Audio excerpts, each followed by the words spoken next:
Hey folks, I'm Alex Dowd. And I'm Katie Rife. In this episode, we're discussing television, or more specifically, how the line separating TV from cinema has become increasingly blurred in our new age of streaming giants and content overload. Has the distinction between the two mediums changed? Does the distinction terribly matter anymore? We'll talk about all that and more today. Welcome to Film Club.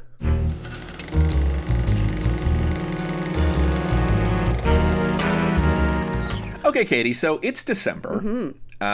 Which already somehow, and what that generally means for us here at the AV Club is that we are rolling into our annual year-end coverage. Yes. And the conversation that goes along with that, we're all doing catch-up. I don't know about you, but I've been sort of packing all of my spare time with catching up with things I missed throughout the year, you know. I'm feeling pretty good about this year. I don't know about you. I feel like I actually, maybe because it's such a strange year and because there have been less extremely high profile stuff, I felt like I've done a pretty good job this year of keeping up with all of the major movies that have hit this year. Yeah. When I've seen, sometimes critics orgs, or you do this too, Dowd, will send out a catch-up list, and I was pretty good on mine too. I'm a list maker. That's the type of person that I am, and so I have like my little private watch list and stuff like that. Oh, yeah. And I will share with you all that I only have 24 items left on the list, and it's an ambitious list. Oh, nice. Yeah, I can do that in a week, no problem. Yeah, I'm at about 15 left personally, but you're doing even better. I know. I might actually come close this year to seeing everything I feel like I should have seen. So that usually doesn't happen. Usually there's a few stragglers at the end where you're like, I'll catch you next time, buddy. I'll throw myself a little quarantine party if I see them all. But it's been a trickier process this year in other ways, though. And I think a lot of that comes down to the fact that what qualifies as a movie, as opposed to, say, television, is becoming at least a little bit less clear in our current moment. And we're going to talk about a lot of that today.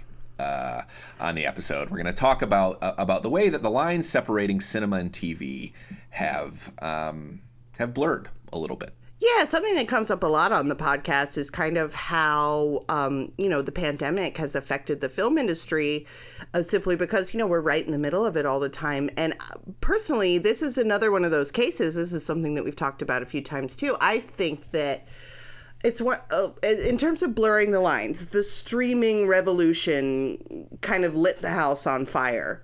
But the pandemic and movie theaters being shut down, the fire has consumed the house and it's collapsed. Like, it's just, the distinction is pretty much gone now. Very much so. Yeah. Because we're talking about TV today, we have a very special guest. That's right. We have TV editor Danette Chavez is here. Hi, Danette. Hi, guys. Thanks for having me. Thanks for coming on. Yes, we're excited to have you. Yeah. So, Danette, you and I have talked a lot about this topic over, at least in an indirect way, honestly, I would say the last couple years, really. Yeah. Because we occasionally have to sort of sit down together and talk about who covers what. And the rules for this have gotten, I think, increasingly convoluted over the last couple years, as particularly as streaming platforms have changed our notion of what qualifies as a movie versus a television movie. One of the rules that we often employ is that if something premieres on television first, it's a TV movie, and and hence should be covered by the TV section. I feel like when I started at the AV Club, it was very clear that if something was on a streaming platform, it kind of wasn't my jurisdiction at that point. But that has changed a lot, I think, in the last few years. Yeah, now it's gotten to the point where you're kind of splitting hairs between streaming services, right? Like you have HBO and then you have HBO Max. Yes, that's a big one actually, because this year we've seen stuff that has both gone to HBO Max and stuff that is premiered on HBO proper. And generally the rule, generally the rule, Danette, is that if something plays on HBO proper on television first, it's your jurisdiction, where if something plays on HBO Max, the film section is covering it. Yeah, well, I remember for Leaving Neverland, that's like the first time I remember it being, having like a more detailed discussion about who was going to cover what, because that had a film festival premiere, right? Like that premiered at Sundance, Yep. but it aired on HBO. I feel really bad if I forgot, but it aired on cable over 2 nights, and so the full review went to me. So like this is, you know, like it feels like a discussion we've been having for a very long time. It's just really come to a head this year because of all the things you guys have already kind of discussed here. Well, I'm glad you brought up film festivals, Danette, because festivals really aren't helping because, you know, you have some, like Twin Peaks played at Cannes, I believe, and then you have a lot of these docuseries playing at Sundance or even South by Southwest, and at those, they play them like movies where you sit and watch the whole thing. I think OJ Made in America played at a film festival too, right, Dowd? I'm sure it did. I actually don't know where that one premiered. I don't remember, actually. Yeah. But yes, I mean, it's this same movement that's been happening. You can look at the film festivals and see it happening there as well. I mean, it was a huge deal the first year that Cannes allowed television to play there. That was like a... Oh, you know, like Cannes is deigning to allow the lowly TV to participate at yeah, exactly. I think it actually was the year that Twin Peaks premiered, and I think we're going to talk a little bit more about Twin Peaks on this episode, I would imagine, and also the second season of Top of the Lake. And occasionally they'll play the whole thing, like you go and you sit down and you watch it all, but not always. I mean, sometimes it really is like Sundance will show, Sundance or Toronto or something, which now have TV programs, will show sometimes just a couple episodes. I remember there was a year at Cannes a couple years ago when Nicholas Winding Refn had his project. Right. Too Old to Die Young. That's right. And they showed a couple of episodes in the middle of the series order. It was like episode 7, 8, and 8 or something. And I could not understand why someone necessarily... I get that show probably... I actually never caught up with that. And I think that there probably is a rationale in why it was deemed okay for people to just see those episodes out of order. But it still seems strange to me to fly all the way across the world to watch 2 episodes of a series where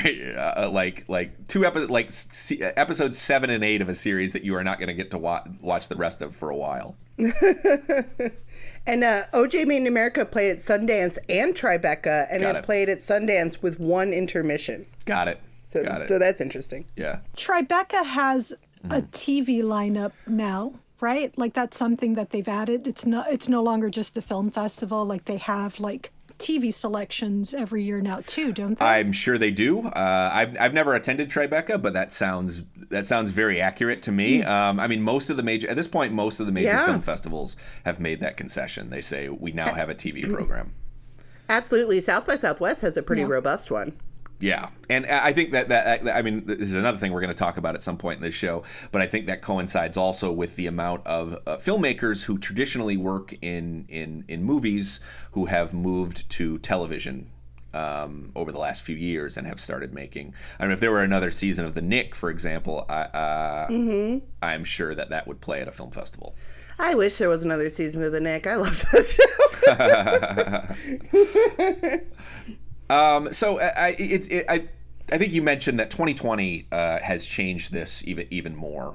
Oh, absolutely. It sort of accelerated something that's been going on for a while. And part of that is that there have been no theatrical releases this year. Well, very few. Not no, but there have been very few theatrical releases this year. And we've also seen the rise of new streaming platforms. I mean, HBO Max, Disney Plus is still a new platform. So both of those streaming platforms have come out in the last 16 months or so, and they have both offered a new slate of films to consider with this question. I think we've seen several this year that have sort of blurred the line between what we consider movies and what we consider TV, at least in terms of coverage. I mean, we had Bad Education, which played on the festival circuit and then went directly to HBO. There was Spike Lee's American Utopia, which sort of did the same thing, actually. Opened the Toronto International Film Festival and then played on HBO proper. Off the Record was an HBO Max deal. My Psychedelic Love Story, the new Errol Morris, played on Showtime, I believe. And the big one this year, I think, is Small Axe, which is the Steve McQueen project that began airing on BBC and here on Amazon Prime, like this fall basically, but made its premiere at the New York Film Festival, and in fact would have premiered at Cannes had that event gone forward. Basically 5 episodes all about the sort of Black British experience in London and a particular community in London. All like 5 episodes or movies, depending on how you want to look at it, that are all feature length. And right. Has hence kind of blurred for a lot of people has created the discussion, are these television or are these movies? And people feel very passionate about this matter, I'll say. I've discovered. Yeah, them being feature length really does kind of throw an additional wrench into an already ambiguous situation, because something like we keep teasing it, we'll talk about it more, Twin Peaks, those are traditional television episode length, you know? Right. Yep. And yeah, I mean, it's not like there's no precedent for something like Small Axe either, at least in terms of there being a show that is anthology. I think the precedent that a lot of people have brought up when talking about this is Black Mirror, which some Black Mirror episodes are 40 minutes, some are an hour and a half. I mean, I don't think there's any real exact standard for how long that show is. It just sort of depends on the episode, but all of them are.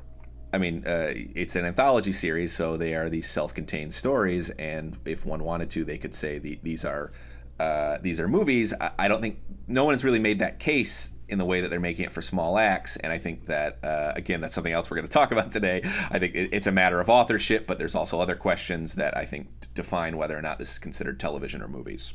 Well, speaking of Black Mirror, that actually that blurring of the line might finally become something a bit more visible, I guess, because the Emmys this year ruled that because Black Mirror was dominating the TV movie thing just by going over the 60-minute mark, I think, with an episode. So, I mean, something that wasn't exactly feature length was, they were kind of playing both sides, right? Like they were hedging their bets.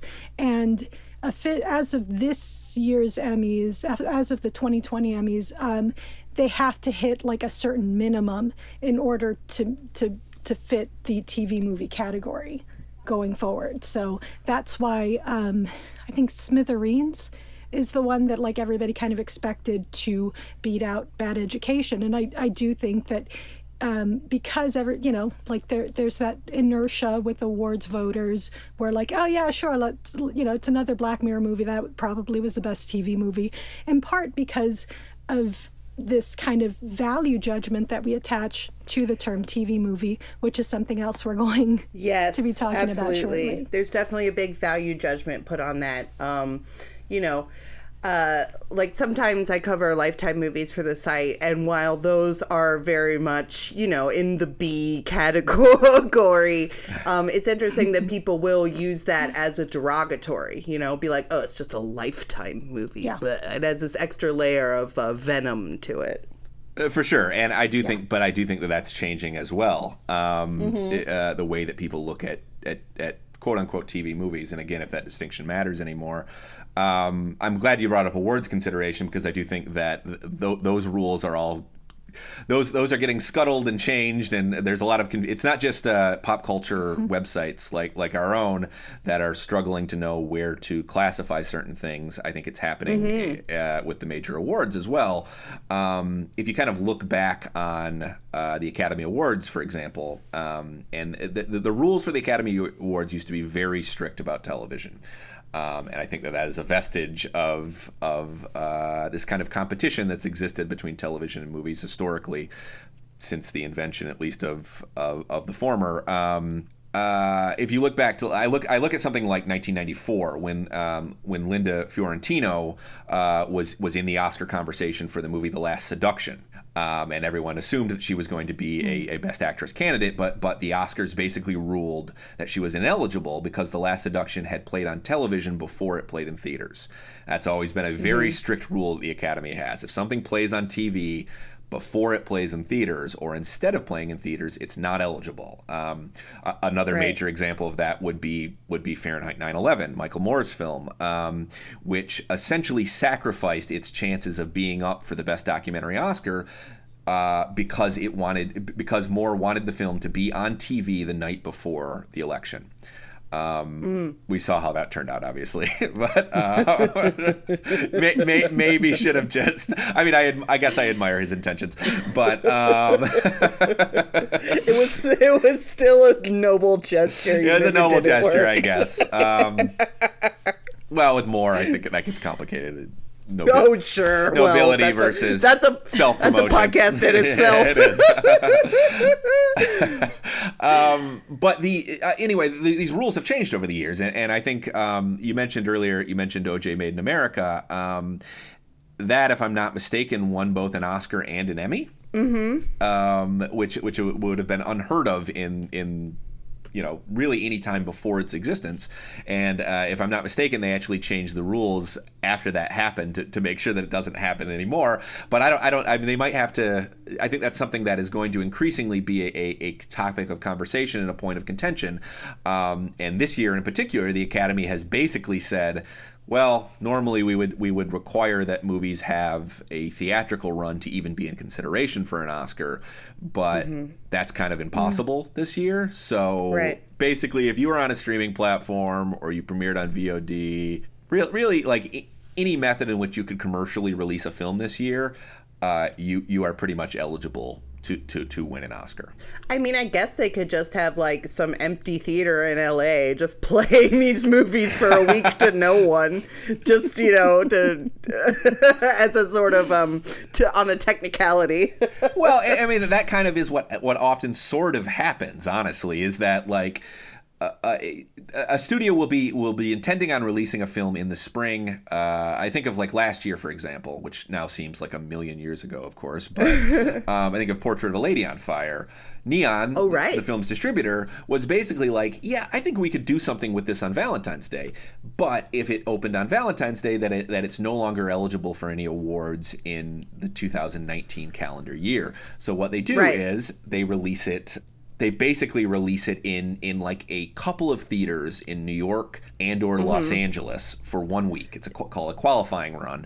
And you can go see it if you want to, but mainly that run exists so that the film can be up for consideration, to the point where publicists will often try to encourage, I'm using encourage very loosely here, they'll often try to encourage us not to cover a film during its qualifying run, even though it is in theaters and available for people to see, because they don't really think of a qualifying run as an actual, like this is release. This is not a release. This is just us doing some silly tricks to try to get an Oscar nomination. Well, by that logic, you wouldn't cover films at festivals either, so I don't know about all that.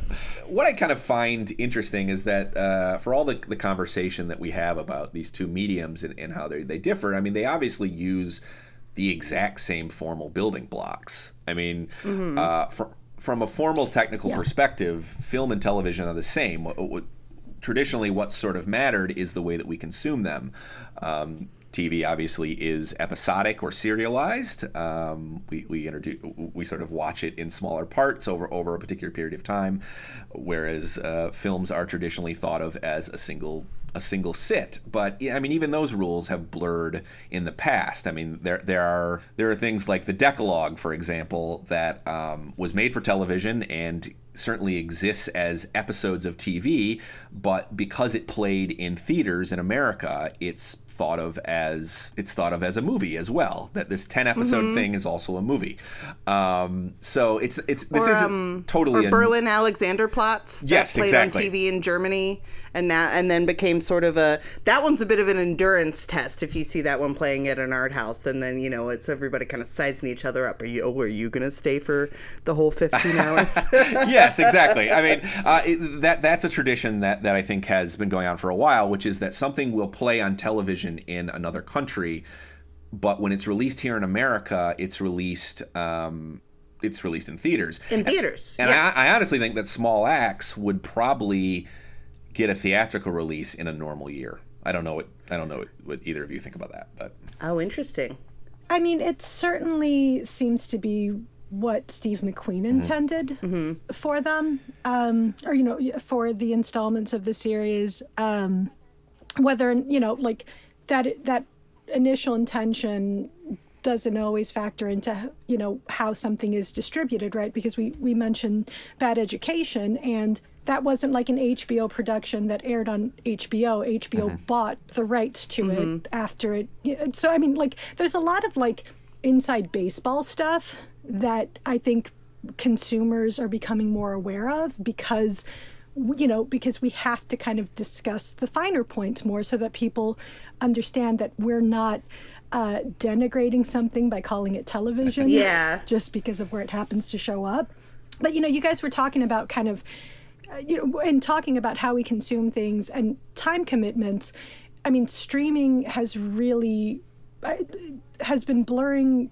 It really points to how long this line has been blurred, because a binge watch is, I mean, like, people starting like in the last 6 or 7 years, people have gotten more and more used to consuming an entire season of TV in one sitting, because more and more TV was designed to be, certain shows, you know, were designed to be viewed that way. And so, yeah, like, even that isn't necessarily much of a distinction anymore in terms of a time commitment, right?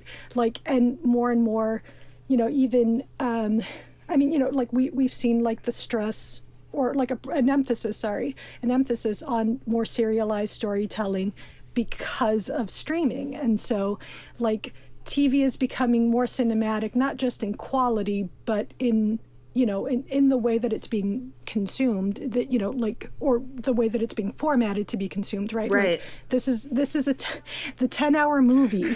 Right. And that's like kind of that's become sort of a buzz phrase that certain filmmakers have used. I remember that the Game of Thrones creators at one point said that we consider Game of Thrones a very long movie. I don't know. That strikes me as horseshit personally. Just no, it is.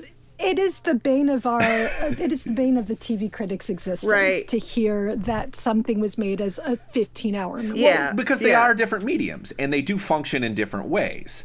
I mean, I maybe I'm getting a little ahead of our conversation here. I'm not sure, but what it comes down to is that what you look for in a movie isn't necessarily what you look for in a television show, and there are things that TV can do that movies simply can't do. And it has a lot to do, I think, with the way that we consume it, and it also has to do with it's not just a matter of length, because there are very long movies. It's also a matter of the way that a television show can unfold over multiple seasons.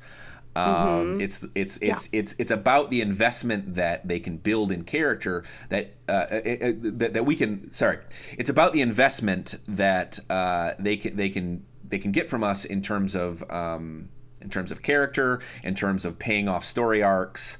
TV does not operate the same way as film in that respect. Yeah, sometimes I'll review both TV and film for the site, and whenever I review a TV series, particularly like a weekly episodic one, the thing that I always notice is character development is really TV's strong suit as opposed to film, because you just have more time to get to know the characters and you develop more relationships with TV characters than film ones, I think.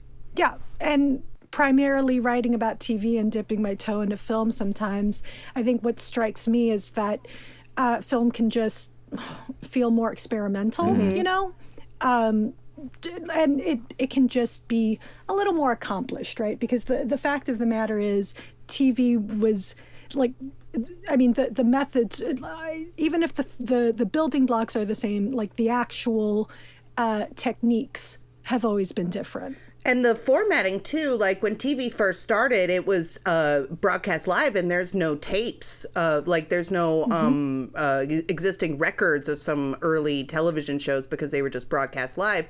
And then when magnetic tape was introduced, they started using that to tape TV shows. And so, like, back in the more analog era, there was a distinction of formatting where TV was put on tape and film was put on celluloid. But digital flattened that too. I think that the question of technique is really interesting to me, and I actually don't know enough about television to talk terribly much about the distinction between how a TV set is run versus how a film set is run. I do know that television has, at least in the past, has incorporated certain, obviously there's something like the three-camera sitcom operates under a kind of rigid filming format, that has something to do with the live audience, and also just with, I think, with sort of cost efficiency as well. But those rules obviously have changed over the years. I mean, the three-camera sitcom it's certainly not dead, but there are tons of single-camera sitcoms. Danette, do you want to explain the difference between a three-camera sitcom and a single-camera sitcom, just for those who don't know? Well, the multicam, the idea you mentioned the idea that it's just kind of more efficient, right? So rather than having like a single cam, like The Office is a single cam comedy sitcom. Something like One Day at a Time is a multicam. As a viewing experience, you'll notice that like something like One Day at a Time ends up feeling more static because of that setup, right? Like they have to use it's kind of like using the whole pig. Is that the expression? Using the whole cow, right? Where you just have kind of cameras capturing everything. Yeah, the whole hog. And a single cam is to use that term again, it's just a little more cinematic. And I don't mean to offend your movies with that, but it's just the idea that it moves a bit more, like it just feels more dynamic. Yeah, right. And they're actually shot differently, where a multicam sitcom is in front of a live audience and three cameras are all going at the same time. Not anymore. Well, up until this year, they're shot. They're shot. That's more like a stage play where, where all the actors come out on the set and they run through the whole scene and all three cameras are going at the same time. Whereas a single cam is shot like a film, where you have you set up a shot and you do that shot, and then you set up another shot and then you do that shot, and you don't just run through scenes in full.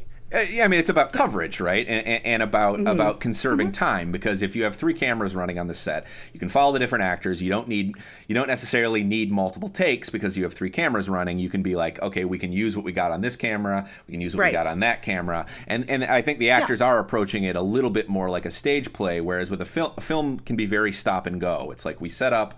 We're going to set up this particular shot, and then we're going to get the take that we want there. And films will obviously use coverage, but it's usually not in the exact same way that something like a multi-camera sitcom will. Yeah, and the style of directing is different too. Like for a multicam, I have a tiny little bit of experience with this when I worked on Jerry Springer. We shot that with multicams.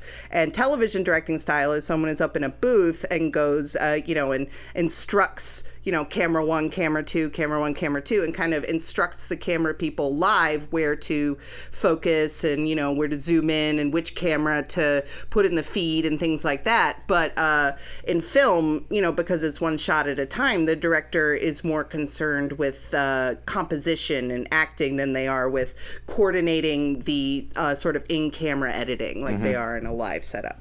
And I think this goes back to, the whole judgment and value, the value judgment, that we were talking about earlier, where TV is always kind of, or early on, it felt like an assembly line, right? Like you, especially, considering late night talk shows were created to push, to promote things, there's always been, with TV, there's never been any denying that it was a business. Right. Where with film, we tend to think of that as a more artistic endeavor. Yeah, I think you're talking a little bit about even the history of television, in the way that television in its early years, entire networks were run by single advertisers, right? So exactly. A show would exist primarily to sell you something, basically. And I think you could argue that that's maybe always the case with any piece of corporate produced entertainment, but it was maybe very blatant with early television. The sort of sure, and to the extent where it would open with an advertisement, the Smith Westinghouse drama hour, Right. something like that. I don't know if that's a real show, but definitely very early television shows did have the sponsor's name in the title. Right, and that changed obviously eventually. I feel like the kind of contentious relationship between film and television really began pretty much with the invention of or at least with the mass production of televisions themselves in the 40s or so, and it sort of ended up spurring this regular competition that sort of that affected the kind of I guess you could say programming or the type of content that you would see in both mediums. Film famously sort of responded to over the years has responded to television in different ways with gimmicks and new attractions. I mean, we have things like CinemaScope, 3D, Smell-O-Vision, but beyond that stuff, they've also just movies have often distinguished themselves from television as the place where you can go and see spectacle. The amount of money being spent is different than it is in television, Yeah, like the eventizing of the film-going experience was a direct reaction to TV, because before TV, if you wanted to watch something, you had to go out and see it. But once TV was invented, it introduced this thing that doesn't cost anything extra beyond the cost of buying the television, and you don't have to go anywhere. And so films had to become bigger and bigger spectacles and events to incentivize people to leave the house. Yeah, to get people out of the house, to get you off your couch. Because why go? If there's something that I can sit on my couch and I can be entertained for 2 hours, why do I need to go to a movie theater? So film, of course, responded by saying, well, you're not going to get these kind of spectacles on the small screen, basically. And beyond that, even if you were able to, you would not get the same experience as you would in a movie theater. A movie theater is a different experience than watching something home on a television. So eventually the two kind of reached this uneasy truce where TV started buying old movies to play. That you could now see a classic movie on television, and movies started looking to TV for advertising. I think it's really interesting that the movie that sort of kicked off this summer blockbuster trend that we're still living in. I mean, we're still living in the age of the summer blockbuster, even if they run all year. Absolutely. Maybe not much longer, but yeah, anyway. Exactly. Now all year is the summer blockbuster, at least every year. That's not 2020. But I think the movie that sort of kicked off that trend and sort of reshaped Hollywood, Jaws, it's very notable that Jaws was one of the first movies to mount a truly extensive TV advertising campaign. So like a big reason, like people attribute a lot of Jaws' success, at least some of it anyway, to this sort of full court press that they did on TV, advertising it. So Jaws not only gave birth to what we now know as the summer blockbuster, it also paved the way for movies advertising heavily on television. Another thing I think that marks the sort of blending of the two is now, with the era of media conglomerates, TV and films are being made, with the same parent office. They used to be, there were movie studios and TV studios, but now they're all owned by the same company. And so that's another thing that blurs the line. Yes, eventually Netflix will be responsible for every piece of content that you watch. It'll just be, and they still won't be in the black. They'll still be losing money. They'll have a complete monopoly, and they'll still be losing money. Yeah, and you'll get a thing that flashes on the screen. We're going from $47.99 to $49.99. Yeah, exactly. I'm curious. I have a question actually for you, Danette. I feel like for a long time it was considered kind of a bad sign for at least an actor's career if they were moving from movies to television. There was this stigma attached to it, like, oh, this person used to be able to do movies, but now they've had to move to TV. And I think that's almost certainly changed. When do you think that change started to happen? Oh gosh. I mean, I think HBO certainly helped, right? Because you had a pay cable channel that right out of the gate wanted to offer. I mean, like, it would be years before they adopted the "It's not TV, it's HBO" tagline. But I mean, it's in the call letters, right? Home box office. Like, I think the opportunities offered through pay cable, specifically HBO, certainly helped. I'm blanking on a specific example, though. Well, I'll say this. A few years ago, I did an article for the site, one of the rare instances of me writing about TV for the AV Club. And I wrote about Tales from the Crypt. And Tales from the Crypt, which premiered in the late 80s, immediately drew an enormous amount of big screen talent. I mean, you had, it was produced by Robert Zemeckis and Walter Hill and Richard Donner, these very big figures in Hollywood blockbuster cinema. And with them, I felt like came, for one thing, bigger budgets, but also you would see a ton of pretty big acting talent on that series. People, and I think part of that was that it was an anthology show, so you could commit to, you're like, fuck it, I'll do an episode of Tales from the Crypt to work with Robert Zemeckis. Why not? So you would see Arnold Schwarzenegger at the height of his fame appear on television, basically for a chance. I think he actually directed the episode that he's involved in, and it's just like. Michael J. Fox was another actor who appeared on the show early on, and I don't know if there's a big history of that before then, but I do feel like Tales from the Crypt might have been, at least partially, might have helped ease that distinction between the two, and help work against the stigma that existed between people in Hollywood, people who had movie careers moving into television. Well, the reverse of that, right, of TV drawing big screen directing talent, is the idea of TV being a training ground for actors, because you have people like Will Smith and Leonardo DiCaprio who started off on TV.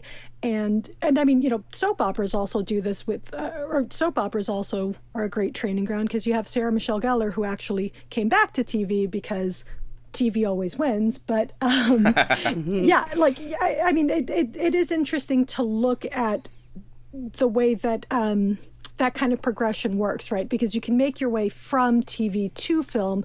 But if you work in the reverse direction, if you go from film to TV, for the longest time, there was a stigma attached to that move. Yeah, even though, like, for some actors, TV ended up becoming, I think sometimes actors would look at TV this way in the before times, too, as like a steady gig.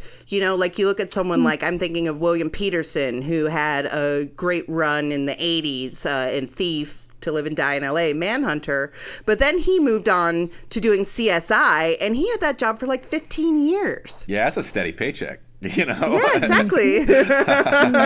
But there are also people who arguably have achieved greater acclaim and success on television than they did when they were in movies. Yeah. Well, you have Zooey Deschanel, who, was the new girl. I mean, she was so charming on that nobody cared that after the first season, she was no longer a new girl. She was so charming that I even forgave the fact that the show kept shoehorning in ways for her to sing songs on the show. Maybe it's some sort of cross promotion for her music career or something. I don't know. Yeah. I do think that a lot of this is tied to the rise of so-called prestige TV as well, which people tend to sort of identify that as the late 90s when HBO introduced The Sopranos. I'm sure some would argue that it happened earlier or maybe a little later even. HBO is always a big part of this story, obviously. But I think also it has to do with the fall of the mid-budget Hollywood movie as well. I mean, we're not exactly living in a time when Hollywood is investing in a lot of projects for adults. So if you're looking for like mainstream dramas for adults, not generally finding them at the multiplex anymore. You can find them with independent films or art house fare and foreign language films. But often, I mean, I feel like I do think that part of the success of something like Mad Men is that we don't get that kind of drama on at least from Hollywood very much anymore. So the idea that TV is becoming an alternative, I think at a certain point became an alternative in a very different way than it was at the start. And I think it did become a place where you could see reasonably budgeted drama from Hollywood that you weren't finding on the big screen, if that makes sense. Yeah. I mean, TV has been through a couple of golden ages the same way that film has. But you're absolutely right that, the end of the 90s, early 2000s is really when this idea of prestige TV came about. And it was, always something a little,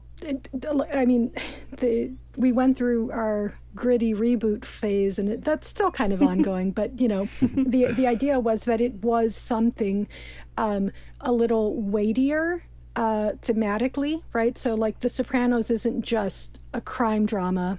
Not, no disrespect to crime dramas, but, it also is supposed to be, as much about like this one character's journey as it is, the finer points of being a New Jersey crime boss. Yeah, and that kind of goes back to what we were talking about up top, which is the continuing storyline versus the episodic angle. A lot of earlier crime dramas were episodic, and you had a case of the week. Yeah. But The Sopranos is, an ongoing narrative. Yeah. Well, we have a whole term for it. Right. Procedural, right? Right. Right, exactly. And I will say this too, that this is one of the reasons that it drives me a little crazy. I make jokes about this all the time in the office, or when we used to go to the office, to Danette and also to the former TV editor Eric, about how I prefer movies, and honestly, it is a joke. I do prefer movies. Obviously that's the line that I've gotten into is writing about film. But at the same time, I think that the way that the two mediums are relentlessly pitted against each other does a disservice to both in some respects, and denies the way that television can operate on it, not even just on its own merits, but in a way that film can't. I don't think there would anybody who would want The Sopranos to be a movie instead. No. or even a series of movies. I think that it works splendidly in the medium that it's in, and that's true of something like Mad Men too, which I think it's funny for the amount that people compare prestige TV to novels. I think a lot of the time, part of their appeal, at least to me, is that television can function as like splendid short stories as well. You watch something like Mad Men and Girls, and I often got the feeling watching those shows like I was reading a great short story, and I don't get that from movies very often at all, to be honest. Yeah. I do think also that television has become a place where there are one of the reasons that we've seen over the past few years major filmmakers making TV, moving over to TV, is that I do think it has become a place where certain filmmakers can operate without the content restrictions, and it's a funny thing to say about TV, but which I think for ages we thought of as like my dad has this attitude about television, that somehow television, you can't do what you do in movies and television. But I think that's totally like a last century idea about TV, It is. Because there's tons of TV that like, even something like The Walking Dead, which is not a great show by any means. The Walking Dead gets away with, there is some gnarly gore on that show that I would not expect on in anything less than a hard R movie, and it's just playing every week on television, Yep. On AMC, no less, because the prestige cable companies, it's almost a joke to that if a show's on Stars, you got to put some boobs in it. There's like practically like people expect that from pay cable, but Walking Dead, that airs on like regular terrestrial television. Yep. And the content restriction, the lack of content restrictions has become in some senses a draw, not just for audiences, obviously, for viewers, but also for creatives. And for me, I felt like there was a moment that felt very significant to me. And Steven Soderbergh has always kind of been, throughout his whole career, I think he's one who is often riding the vanguard, one could say. I still think of his movie Bubble, which was way ahead of the curve in terms of like day and date releases. Like that thing went to theaters and to VOD. It was one of the first movies ever to do this, that it went to theaters and VOD the same day. And at the time, there was a lot of hostility towards that. And obviously now that's a major model for independent film. But for me, a few years ago, when he did Beyond the Candelabra, that was something that he tried to shop around to studios, basically. And because of the subject matter, because it was dealing with Liberace and dealing very frankly with Liberace's sexuality and with there are sex scenes in that film. The studios didn't want to touch it, but HBO said, sure, why not? So, I mean, that movie played in Cannes, in competition at Cannes, and then played on HBO when it actually opened commercially in the States. Yeah, and that was a big deal at the time. That was a really big deal. It also, I mean, he brought like movie star talent to that project too. It's not like he had to make do with some unknowns being frank about sexuality. That's very true. Yeah, that's a very good point. You could go to television and you could see a sex scene between Matt Damon and Michael Douglas, and I'm not sure that's something that we ever really see in movies even today. At least in Hollywood films. Yeah, I mean, this is a whole other podcast, but since the 90s, the number of sex scenes and nudity in films has dropped precipitously. There's been a cultural change there, and TV has kind of filled that void. Honestly, right. Prestige, pay cable. That's where the nudity and the sex are now. So, if we want to talk about auteurism in television, because traditionally TV has not been thought of as a place where you go and that you as a director or a creator can insert your authorial personality. But that has really changed in the last, probably the last 20 years or so. I mean, it might actually go back to, at least partially, to David Lynch with Twin Peaks, the original run of Twin Peaks. Yeah. Which I feel like for a lot of people was like, I can't believe I'm seeing this on TV, not because of the content, but because it was so genuinely weird and singular and so very David Lynch in a way you wouldn't necessarily at that time have expected to see on TV. Yeah, I would definitely give Twin Peaks a lot of credit there because Lynch was, a big name in film around that time, making a TV series, and it very much has a signature on it. Pre the past 10 years, you do see some examples of big name directors making TV, but a lot of people don't know about it. Like, a lot of people don't know that Quentin Tarantino directed episodes of ER and CSI. Right. You wouldn't know that because, he adapted to the house style to make them. Although they still do the thing where the camera goes all the way around people while they're talking. But you wouldn't. It wasn't like a big hyped event. It was more just sort of a lark for a director to do an episode of a TV show they liked. Well, this is one of the existing distinctions, though I don't know how much longer. But the idea was, I mean, in film, we know that the director is the author, whereas in TV it's much more collaborative.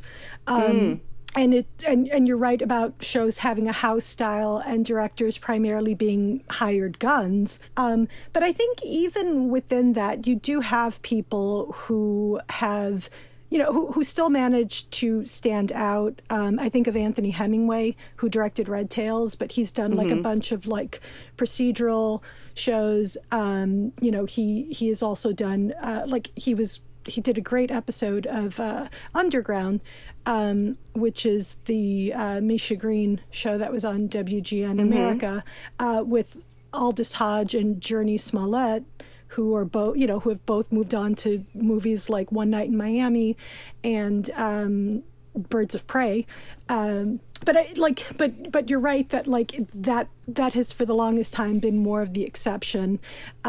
Even though right now when we talk about auteurs, they're still primarily people who came to TV from film and not people who are necessarily establishing themselves within TV. I think more recently, you've started seeing big name TV directors. The one that first comes to mind for me is Michelle Mclaren, who she's a pretty famous director, and she became famous for doing Breaking Bad and Game of Thrones. Yeah. Both of which are very visually distinctive TV shows.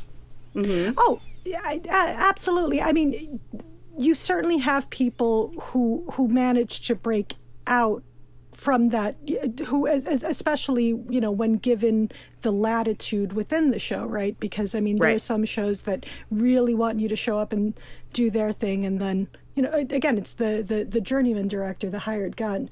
I just think that when consumers talk about auteurs, they're still kind of focused on this idea of TV is becoming more cinematic, because film directors are working on TV instead of looking for the people that are coming up through TV to become more, to own their shows a bit more. I wonder if part of if in television, the question of authorship, because in cinema, it's often, for a very long time, it's been the director is the author of this film, whether or not that's always true or not. I mean, their film also is a collaborative medium, and sometimes the director is less responsible for what we love about a film than we would like to think or that we know. I think there are filmmakers who are sort of propped up by their collaborators. I'll say I won't name too many names, but I do think there are filmmakers who have surrounded themselves with the right people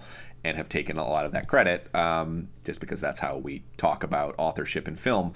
But I wonder if in TV it's often a matter of the show creator, if that person is the one who gets the credit for authorship a lot of the time. We saw this recently, right, with Big Little Lies Season 2, where Andrea Arnold directed, the Season 2 episodes, and David E. Kelley and Jean-Marc Vallier reshot, much of the second season. Like, it wasn't, for whatever reason, it wasn't, fitting David E. Kelley's vision for the second season. And I mean, she was a series director. She was given ownership of that second season and then had it effectively rescinded. So it definitely goes above these, the showrunner is the showrunner for a reason. Mm-hmm. I bet her version is awesome. We'll probably never see it, but I bet it's good. Yeah. I really wanted to see her take on Meryl Streep and those fake teeth and Columbo sweaters and glasses. Yeah. Oh, sorry about that. I actually described David E. Kelley as a showrunner when he was the executive producer on the first 2 seasons of Big Little Lies. How could you? You're fired. Well, no, it's just like the showrunner is really more of the managing editor versus like the editor-in-chief. Yeah. An important distinction, I think, yeah. I thought the showrunner was the director, basically, so that's interesting. I mean, it's why the showrunner can be fired so easily. Oh, okay. Like Frank Darabont on The Walking Dead. Like half the showrunners on The Walking Dead. Yeah, no kidding. One point I think that it might be interesting to talk about is I think one of the reasons that TV has sometimes struggled to be thought of as a medium that's as author-driven or as singular or as one could say as conducive to creative expression, whether that's true or not. But one reason is I think that for a long time there really was no such thing as independent television, right? At least in America. And that's obviously changed in the last few years too. I mean, since we've seen like things like web series and we've seen people sort of take the means into their own hands. But do we see, is there such a thing as independent television on the networks? God, I'm trying to think of an example of something that's truly out there. I can think of an uncomfortable one. Oh God, what? Louis was generally thought of as a show where the creator, Louis C.K., was allowed to basically do whatever he wanted. Now, that could have been part of its... The extent to which that's true has largely been communicated through interviews with Louis C.K. It's possible that was beneficial to the show to have that idea out there, but it definitely was a show that was, I guess, not a traditional network, but on cable TV. But that was definitely a show where the creator was making a lot of decisions and sort of doing what he wanted to do on the show. I feel like Breaking Bad was like that too with Vince Gilligan, but he's another one who worked his way up, because he started on the X-Files and the X-Files we did a whole episode about earlier in the year, but that's a fascinating case study in 2 things that we've been talking about. One, actors getting their start on TV and then going into film. There's a lot of future movie stars on the X-Files, and also as a training ground for directors because the success of the X-Files led Vince Gilligan to do this big auteur project, which was Breaking Bad. Of course, you do have directors like Michelle Mclaren influencing the style of that show too, which perhaps does point to TV as a more collaborative medium. But he was definitely the name on that one, Well, it's true that Louis C.K. had unprecedented creative control over his show, but whether or not it was independent in the sense that it was independently funded is something that's still fairly unheard of in TV. Because, I mean, like FX gave him a lot of room to maneuver, but it's still an FX show. Yeah, like you don't really see people making whole seasons of TV independently and then selling them to networks. Like people will make a film with their own cash and then sell it to a studio. It doesn't really work like that, right? No, beyond shooting like an odd pilot, and I mean you've really got to want to do that.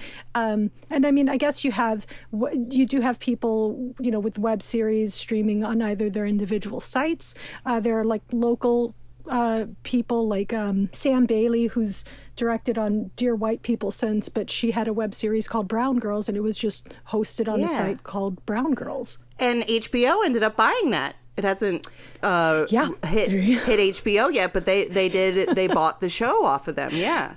It's never independent for very long. Yeah. Yeah, that's a good point. So I think a lot of the time, the distinction between what is a movie and what is TV is actually pretty obvious, at least for me. That's not always true, and I think we have seen, again this year, we have seen things that have challenged that a little bit, things like Small Axe, which we were talking about earlier. And I think it often is a matter of how the show is divided and how it's meant to be consumed. But we are seeing examples now of things that are trying to have it both ways in a sense. A couple years ago, we reviewed on the site an Errol Morris project called Wormwood, and it was released in theaters as one pretty long movie. I think about 5 hours, but you could also watch it on Netflix as an episodic miniseries because it was that was like a different cut of the film entirely. It was basically it was basically a series of episodes, and it was a little bit longer, the cut you could see on Netflix. I mean that's definitely an example of one that I think you could say is legitimately both a movie and television. I am less inclined to think of something like Twin Peaks that way because I think with Twin Peaks, the people who say that is for one thing, that they're taking into account what David Lynch has said, which is that, and to be clear, we're talking about Twin Peaks Season 3, The Return. Right. Lynch was insistent that it was an 18-hour movie, but I mean, let's be real here. The thing aired, it was not all available at once, so there was actually no way, at least until the end, to watch it in one sitting, if one even had the endurance to do that. But it was divided into separate episodes. There's Well, yeah. Simply the fact that they had a musical number at the end of every episode, to me, sort of puts the lie to the 18-hour movie theory. Right. There is a distinction. I mean, you don't generally watch movies that do that, you know? I mean, like every hour they pause for a musical break. Like, I don't know.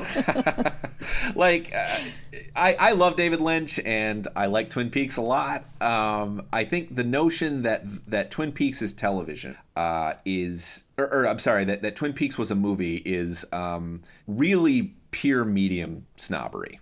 I think is what it comes down to, is that there were a lot of cinephiles. I mean, I'll grant that it doesn't operate exactly the same way as one could say a normal TV show. It is a strange case in a lot of ways, and it's doing a lot of really adventurous things. But the fact of the matter is that it's television, and I think those who have wanted to claim it as a movie, and there are many of them out there, I think that, as far as I'm concerned, that is largely cinephiles saying this thing is too good for TV. I think there is some residual snobbery there, yeah. Absolutely. You know, and I think honestly what it comes down to is that there are movies that should be shows and there are shows that should be movies. You know, I mean, I will regularly see things in both mediums where I think this is kind of in the wrong medium. And maybe as these lines blur more and more, we'll see more cases of that. But I mean, I see something like Stranger Things on Netflix and think, I don't know, did this need to be 8 hours? I mean, this is a 2-hour movie. It's a 2-hour movie, isn't it? Oh, God. TV shows lately are very much that, you know, whole, this meeting could have been an email thing. As much as I liked The Queen's Gambit, you could probably have done that in 2.5 hours. I mean, Yeah. probably even less than 3 that, really. maybe. No, Yeah. that I watched it too, and that absolutely could have been a movie. Yeah. Like, and I mean, it is so heavily influenced by like sports movies and like underdog stories. Not that there aren't those in TV, but it's so heavily influenced by those by the film versions of those stories that I'm like, yeah, this could easily have been something much shorter. But what's an example of a film that you think would have worked better on TV or as a TV show? I do have an example, actually. And it is the 2016 John Hillcoat movie, 999. And it's this kind of sprawling crime thing, and with this huge cast of characters. It's set in Baltimore, it's set in Atlanta, and I felt watching that whole thing, I kept feeling like there is so much going on in this, and they're packing it all into basically 2 hours, into less than 2 hours. And this material could stand to be expanded. I mean, this could be a miniseries, or it could be a television show. And again, I don't consider that an insult like some people in my profession do. I do think that they're two different mediums, and that they both have their strengths. And I definitely will see things sometimes. Or another one would be the Matteo Garrone film Gomorrah, which I remember seeing that at the time and thinking like, this is a good film, but there's so much going on in terms of what it's trying to say about Italian society and about the degree to which organized crime has infiltrated so much of it that I wanted like the Wire treatment of it, honestly. I was like, I want a version of this that really gives us all of that, because it is kind of a procedural as it is, and sometimes procedurals work better on TV. Yeah. So I think this kind of brings us back to something that we talked about sort of at the top of this episode, which is small acts. And to me, this is sort of the major example of what we've been talking about for a lot of this episode, which is something that sort of straddles the line between these two mediums and makes it difficult to sort of decide, is it one or the other? And again, Small Axe is Steve McQueen's series of movies or miniseries, I guess, depending on how you look at it. He developed it for British television. He has always insisted that these are movies, or at least he has in some interviews, and said these are movies. But obviously, they're playing on television in the BBC. They're playing on a week by week basis, and I do think they kind of blur that line a little bit. And I understand there are many of those who feel that they are very clearly just movies, and they're all feature length, and McQueen obviously is a major filmmaker and brings that level of craft to them. But it's still a tricky question, don't you think, Danette? Yeah, and I mean, I think this kind of goes back to authorship a bit. And if Steve McQueen said he made 5 movies, who are we to say otherwise? Mm-hmm. I kind of get that, but you do have to look at how they're being made available, how they're being distributed. Also, in some of those same interviews where he calls them movies, he says things like, nothing good's been on television since the 90s. So, I don't doubt at all that Steve McQueen made movies, but I also think that he is maybe getting hung up the same way that critics and even, like a lot of TV creators and other filmmakers get hung up on this idea that, that TV is necessarily second class. Like, it's automatically less valuable as a production if it's a TV show. So, like, I hear what he's saying. I respect what he's saying. I don't know that these are strictly movies. I do think it operates as an anthology series, and I don't think there's anything wrong with that. I mean, there's great TV just as there are great movies. I mean, I'm with you again, even as somebody who obviously I work the movie beat here, and I respect. I think it's a both situation personally. I know that's kind of fence sitting a little bit.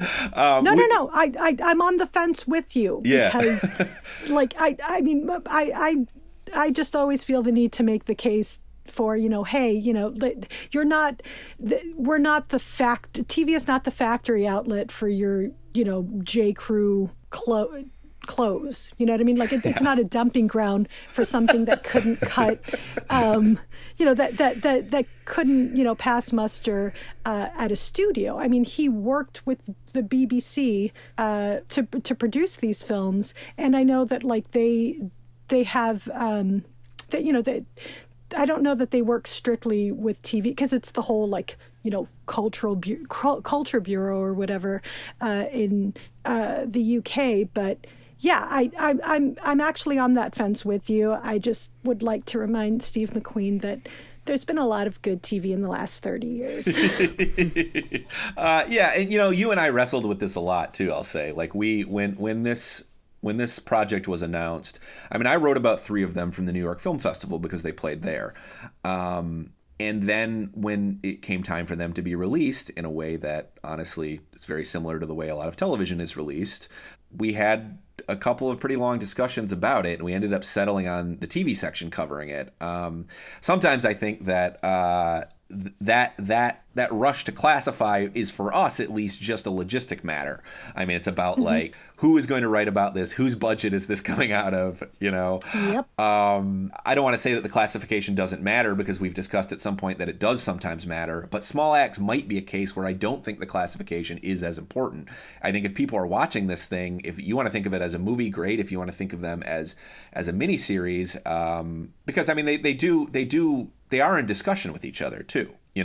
I mean, like, even though all of them are entirely separate stories with different casts, there is a larger discussion being had across all of them, and there are mirroring moments in them. And I don't know. I think it's a tricky question, and I think that even here at the AV Club, we're still kind of sorting it out. Katie, what do you think? Have you seen any of Small Axe? Not yet. So I'm mostly just listening with interest to. I do find the hair splitting interesting, just from a professional standpoint. Yeah, and I will say, I'm going to say too, and sort of kind of it reiterating what you said, Danette, already to some extent, but I think that McQueen's opinion on the matter definitely matters.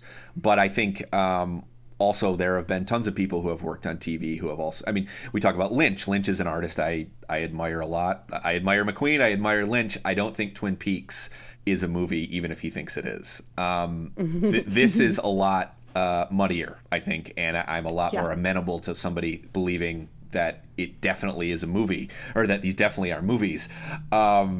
Classifying is a complicated thing sometimes.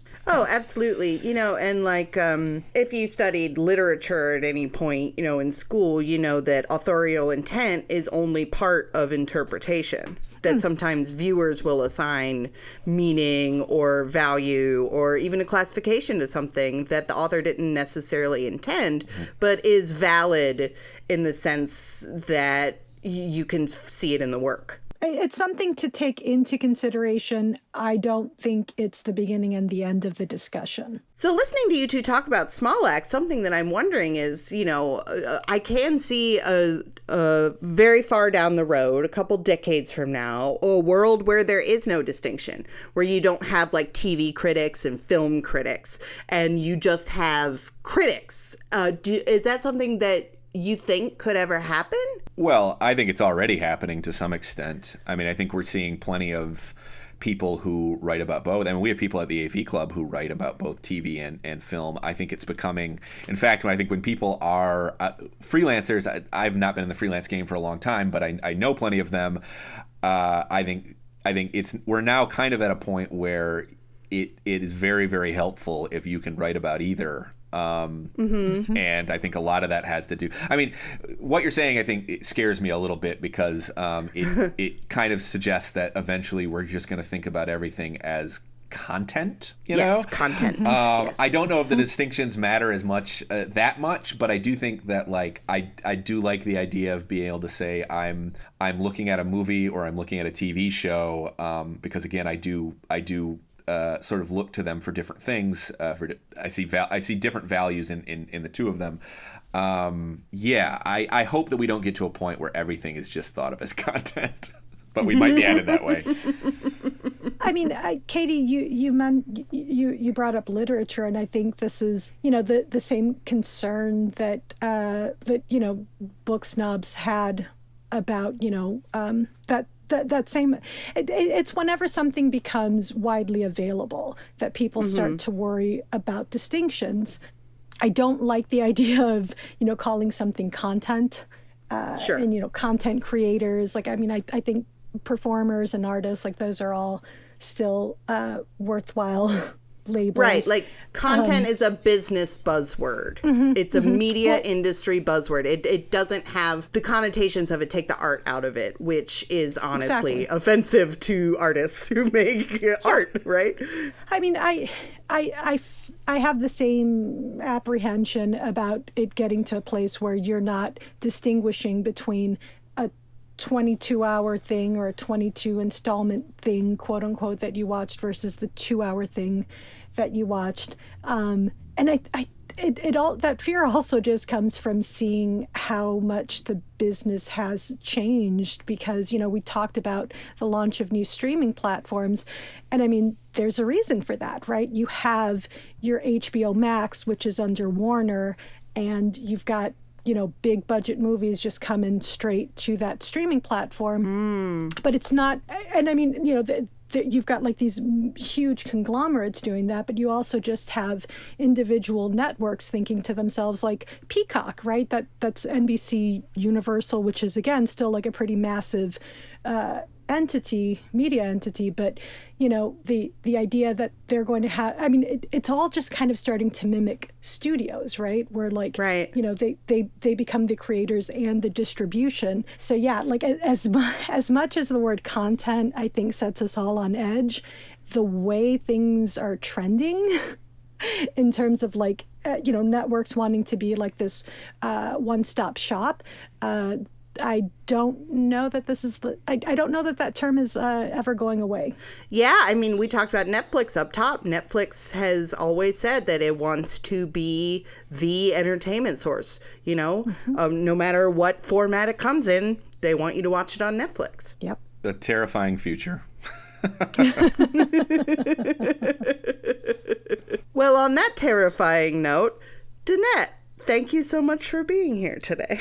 Thank you, guys. This was both illuminating and a lot of fun. Great. Though we really appreciate having you on. Thanks, guys.